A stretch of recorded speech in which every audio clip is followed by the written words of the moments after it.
दीदी वो आ गया।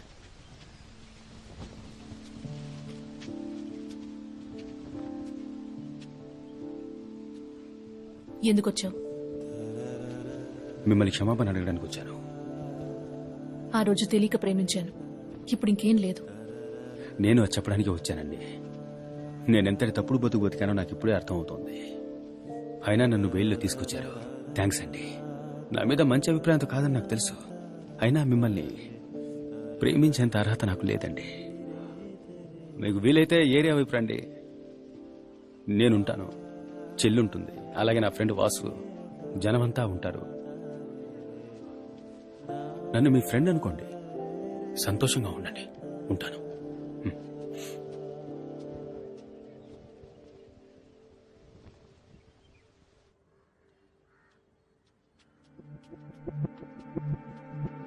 మీరు అనండి, మీకు ఎన్ని ఎకరాలు కావాలంటే అనిపిస్తాను అన్నగారు.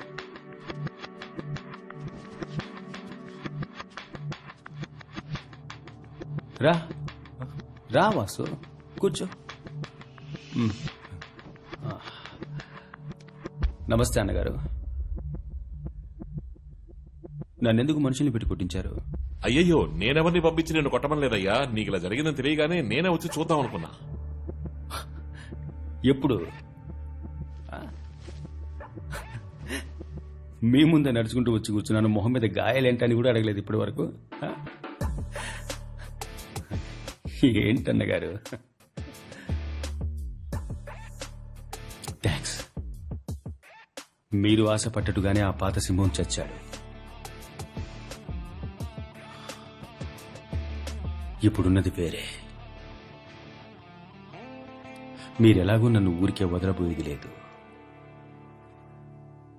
అందుకే నేను మిమ్మల్ని ఊరికే వదిలేది లేదు. వెళ్దామా వాసు? ఉంటానన్నగారు.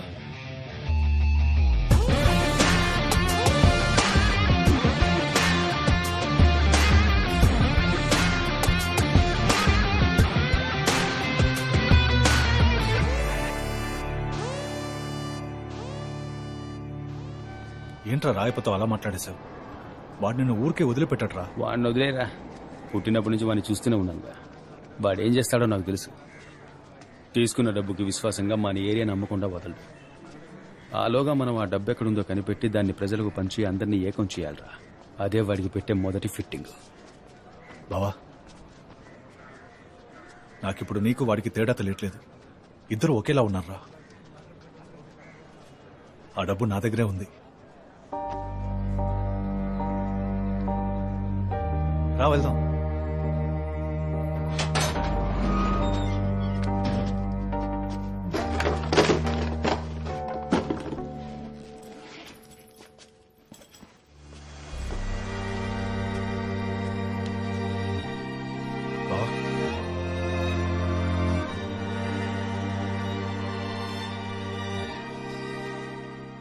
నువ్వేదో ఒక రోజు నా దారికి వస్తావని తెలుసు. నువ్వేం చేయాలో నేను నీకు చెప్పను. డబ్బు నీ దగ్గరుంది, ప్రజలు నిన్నే నమ్ముకొనున్నారు. నువ్వేం చేయాలనుకుంటే అది చెయ్యి. వాసు, తోడుగా ఉండు వాసు. ఉంటాను.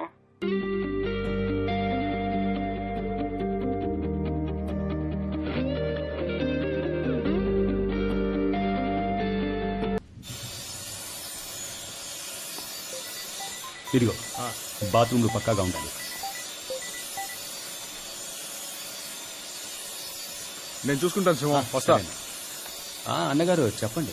రే రోషగాడా, నీ పేరు చెప్పి నీ ఏరియా నుండి 40 మంది పిల్లల్ని చక్కగా ఎత్తుకొచ్చా. వాళ్ల ఒంటి మీద ఓ చిన్న గీత పడినా నీ తలరాత మారిపోతుంది. అందుకని నువ్వు ఒకడికే పుట్టావన్నమాట నిజమైతే మర్యాదగా 40 CR తీసుకొచ్చి ఇచ్చి 40 మంది చిల్డ్రన్ని తోలుకుపో. అండర్స్టాండ్?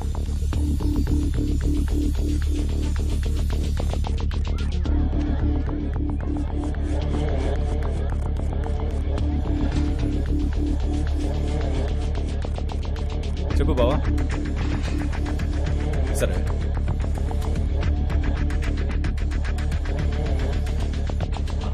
సూపర్ బావా, చచ్చాడు రాయప్ప. వెంటనే చేస్తాను.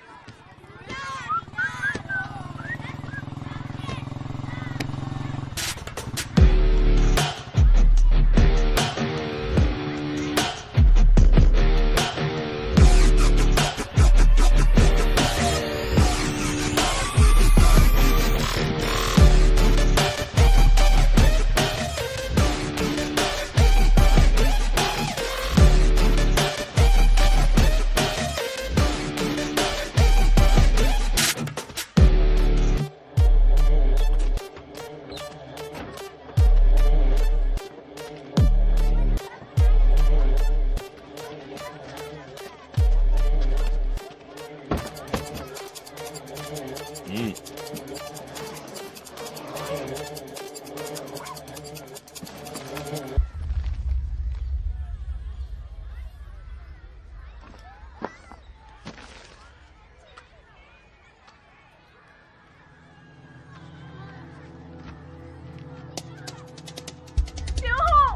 నా కొడుకుని ఎలాగైనా కాపాడాలి సింహం. రాయప్ప, నా కడుపు మండి చెప్తున్నాను, నువ్వు నాశనం అయిపోతావు. సింహం, మేము నిన్నే నమ్ముకుని ఉన్నాం. సింహం, మా బిడ్డల్ని కాపాడతావని మా అందరికీ నమ్మకం ఉంది. కానీ ఆ రాయప్పని మాత్రం వదలకు.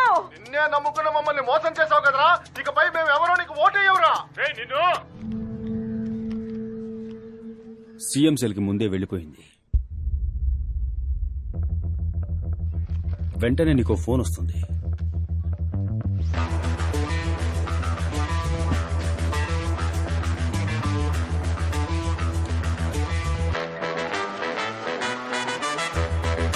అన్నగారు వస్తే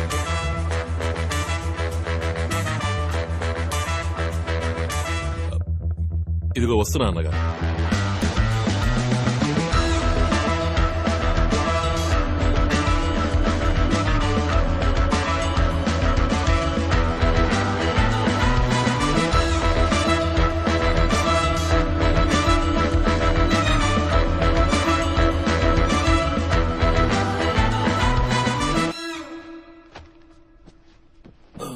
ఇలారా, వాళ్ళిద్దరిని రమ్మని చెప్పు.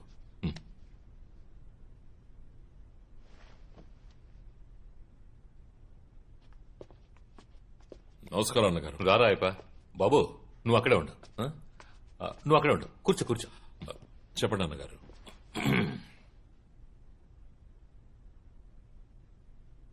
ఓ చిన్న కుర్రాన్ని హ్యాండిల్ చేయడం తెలియకపోతే ఎలాగయ్యా? అమాంతంగా ఇరిగిపోయాడు రాయపా. ఏదో మంచోడు కదా అని గారం చేసి చేరదీస్తే వాడు నా కళ్ళల్లో కారం కొట్టి నన్ను ఒంగోబెట్టి వీపెక్కుతాడని నేను ఎప్పుడూ అనుకోలేదు. గారం కారం ఈ సిచ్యువేషన్లో కూడా నువ్వు పంచులు పేలుస్తున్నావు చూసావా? అదేనయ్యా నీ స్టైల్. వాడు ఒంగోకపోయినా వీపెక్కే రకం కదా. సోలోగా వాడు నించున్నా కూడా గెలిచేలా ఉన్నాడు. ఏం చేద్దాం ఇప్పుడు? ఇలాంటి క్లిష్టమైన పరిస్థితి ఎప్పుడైనా వస్తే మన పార్టీలో ఎవరినైనా బలిపశం చేస్తాం కదా. నువ్వు మన పార్టీకి ద్రోహం చేసేవని చెప్పి నిన్ను ప్రాథమిక సభ్యత్వం నుంచి తొలగించేస్తే?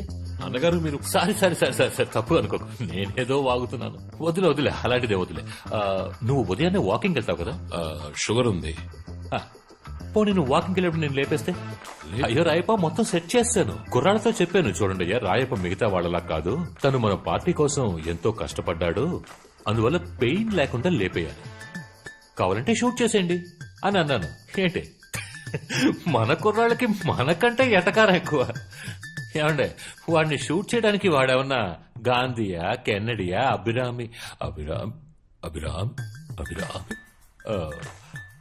లింకమా అని అడిగారయ్యా. అంతేకాకుండా మాకి షూట్ చేయడాలు అవి ఇంకా అలవాటు. నీచంగా చచ్చిపోవడం కంటే సూసైడ్ బెటర్ అంటావా?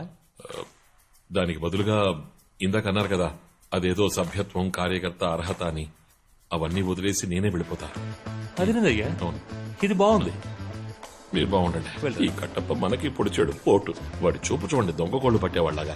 అరేరే, అనకోవులో అక్కినేని నటనలో నటసార్వభౌముని మించిపోతాడు. చూస్తున్నా. ఇంకొంచెం వంగి అలా సోఫా కింద దొరికి పదవి సాధించు. అనగారు, ఎగ్జిట్ ఇటువైపు. దారి మర్చిపోయా. రాజకీయాల్లో ఎన్ని లావాదేవీలు చూసుంటారు. అటువంటి మిమ్మల్ని ఇప్పుడు లాబీలో ఇలా ఒంటరిగా నడుచుకుంటూ వెళ్లేలా చేశారే. కానీ మన ముఖ్యమంత్రి గారు ఇలా చేస్తారని నేను ఊహించలేదు అనగారు. నాకెందుకో ముఖ్యమంత్రిగానే తలుచుకుంటే నవ్వు వస్తోంది. ఏ మన వాడున్నాడే, కట్టప్పకే గెట్టప్పులు మార్చి పౌడర్ పూసి బొట్టెట్టి లిప్స్టిక్ రాసి వెళ్ళిపోతాడ్రా. మీ మాటలను బట్టి చూస్తే నెక్స్ట్ సీఎం మన సింహం ఎలా ఉన్నాడే. ఇక ఈ ఏపీ పాలిటిక్స్ మనకి సెట్ అవ్వదు.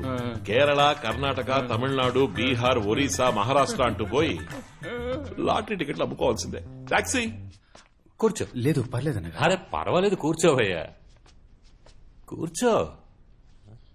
అణకువ ఓవర్గా ఉంది. అయ్యో సారీ. ఓ 25 ఏళ్ల క్రితం నన్ను నేను చూసుకున్నట్టుగా ఉంది. కానీ స్లిప్ అయి కింద పడ్డావు చూడు. మేము 1 బాల్ వేస్తే నువ్వు 10 బాల్ వేస్తున్నావయ్యా. అందరు కొడుతున్నావు. సరే నా పేరేంటో చెప్పు. అయ్యో అన్నగారు, మీ పేరు నేను చెప్పడం ఏంటి అన్నగారు? షయ్యా? అబ్బా బాగా షయ్యా, అనకువ. కానీ నువ్వు సిగ్గుపడుతున్నా అందంగానే ఉన్నావయ్యా. అది సరే గాని నా పేరేంటో ఒక్కసారి చెప్పు. I'm waiting. గౌరవనీయులు పూజ్యనీయులైన ఆంధ్ర రాష్ట్ర ముఖ్యమంత్రి శ్రీ ఎం నాగరాజు. ఆ పేరు కాదు, ఇంకో పేరు.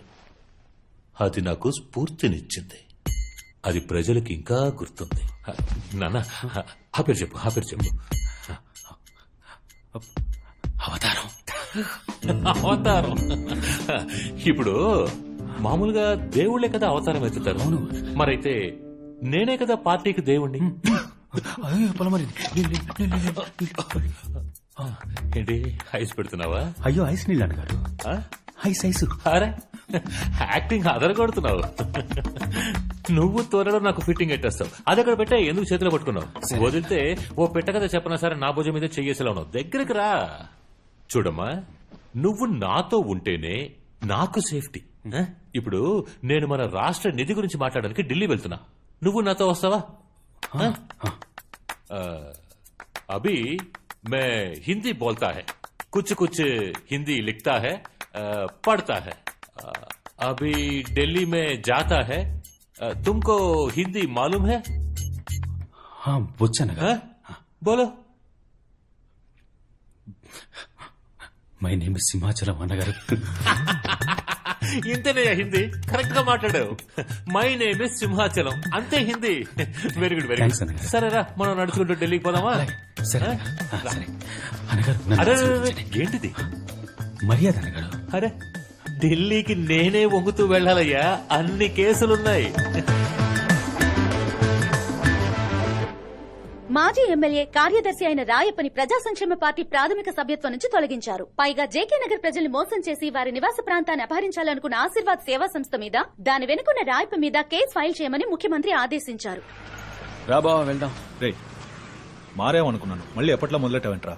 ఇప్పుడు నువ్వు హీరోవా విల్లన్వా? ఓకే, కన్ఫ్యూజన్ గా ఉందిరా. బావా ఇప్పుడేరా మనిషిలా మారాను. ఇలాంటి వాళ్ళని ఇలాగే డీల్ చేయాలి. మనం ఒకేసారి ఎదిరిస్తే పూర్తి చేస్తారు. అది కరెక్టే. వీళ్ళు చాలా డేంజర్ బావా, కేర్ఫుల్ గా ఉండాలి. డేంజర్ ఎప్పుడు బయట కదరా, మనలోనే ఉంటుంది. మంచో చెడు దాన్ని ముందు మనం గెలవాలి. బయట ఉన్న వాళ్ళంతా బచ్చాలరా, వాళ్ళని ఈజీ గెలవచ్చు. ఏంటి బావా ఫిలాసఫియా? అర్థమైందిగా? ఇంతే జీవితం. అర్థం అయినట్టుంది లేనట్టుంది. ఇంటి వరకు ఇలాగే మాట్లాడుకుంటున్నా.